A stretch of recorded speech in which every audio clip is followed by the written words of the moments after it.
You're listening to Win FM Werribee 88.9, and that was John Farnham with You're the Voice. And this is Creative Corner with Denise, and in the studio, of course, is Jackie, our regular book chat lady.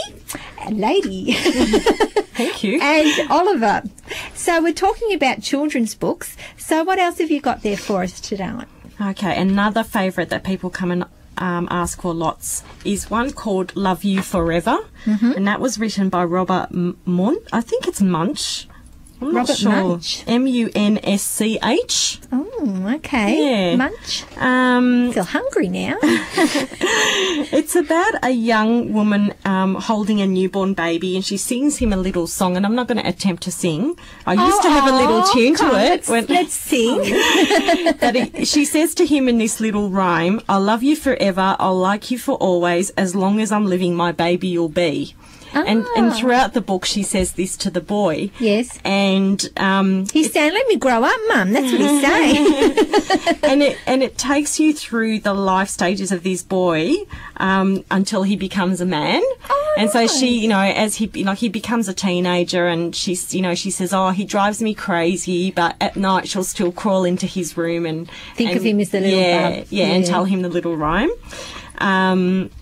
So it's sort of all about the parents' love for their children. Yeah. A lot of mums who come and buy this book, say they've cried when they've read it. Oh. Yeah, it's a really it's more of an emotional thing for the parents. Okay. But I found some interesting stuff about the author. I had heard that there was a reason why he wrote the book, and it was sort of came out of a bit of a tragedy, because his wife delivered stillborn babies. Oh. Yeah, in babies. 1979 and in 1980. Oh, that'd be terrible. Yeah, so that'd be awful. I think one of his way of coping, or perhaps their way of coping, was that he produced the book about it.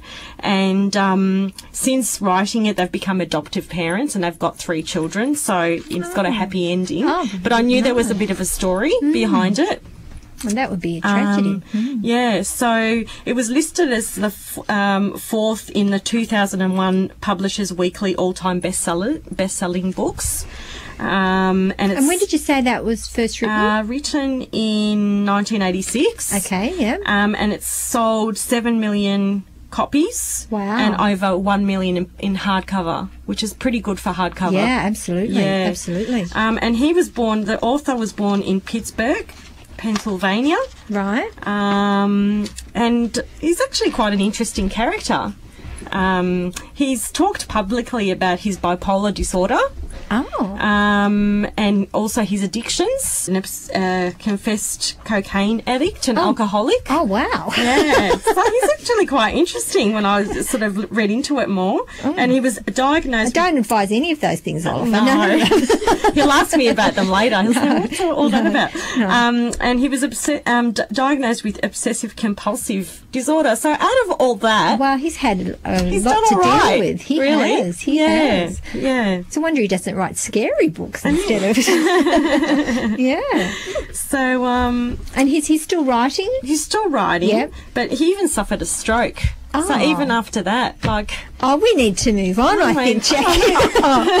No, this is too much for me. It is, Oliver. I agree. We need something cheery now. Okay, I'll give you something cheery. This was one of Oliver's favourite books when he was little. It's called Wombat Stew. And it's that's a very popular book. It's still my favourite. Still, wow. By Marcia Vaughn. And it was written in 1984, and 400,000 copies have sold of this book. Right. And it's about a dingo who catches a wombat. I think Oliver should tell us a little bit about it. Yeah, what's it about? Well, this dingo catches a wombat, and he's going to cook him. Oh. But all the wombat's friends are like, first the platypus puts mud in the pot. Yes. And then all the wombat's friends are putting stuff in the pot, and dingo tastes it before putting the wombat in. It's really, really really foul for him.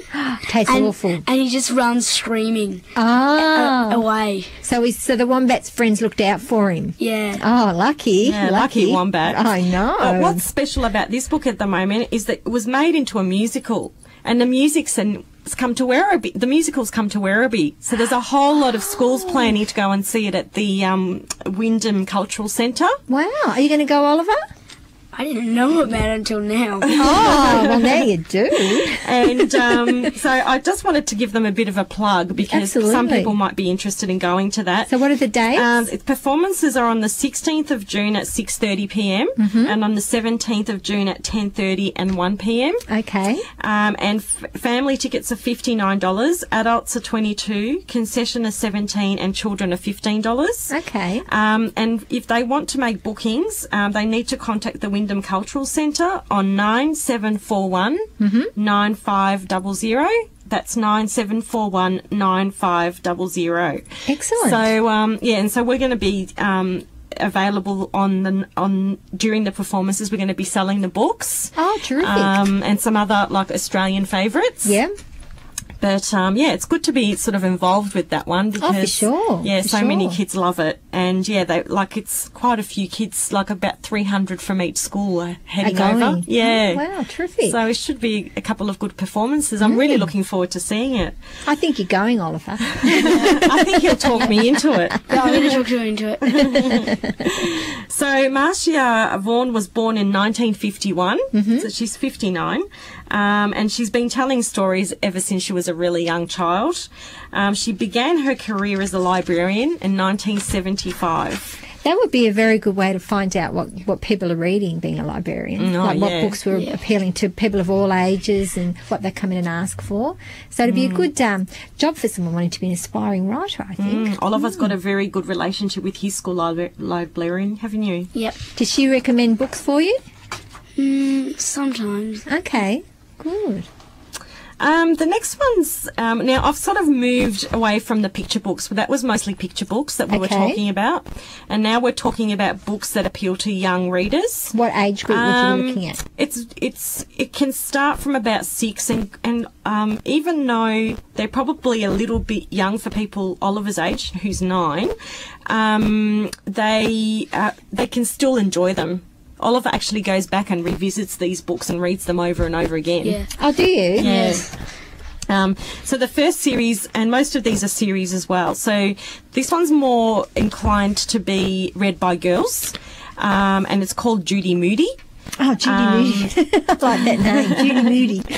And she's always devising intriguing solutions to her dilemmas. Ooh, I like an intriguing solution. Yeah. So the author is Megan McDonald, and she talks about the character she's created, which is Judy Moody, and she says that she's charming, independent, and a willful heroine who is far more upbeat than she likes to let on to her reading audience. So Megan McDonald was 10 years old when she wrote her first story, which was published in a newspaper. 10 years old? Yeah. Oh, wow. Yeah, and she's written and published 60 books for children in 22 languages.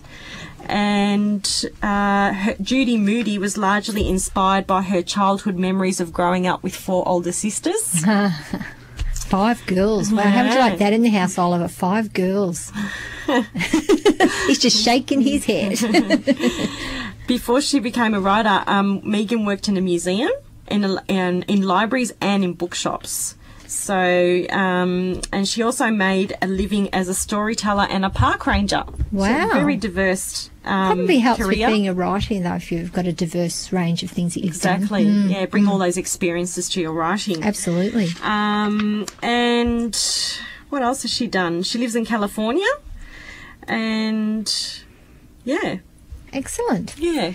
Well, I might have another song, and then after the song, we might speak to Oliver about one of his favourite series.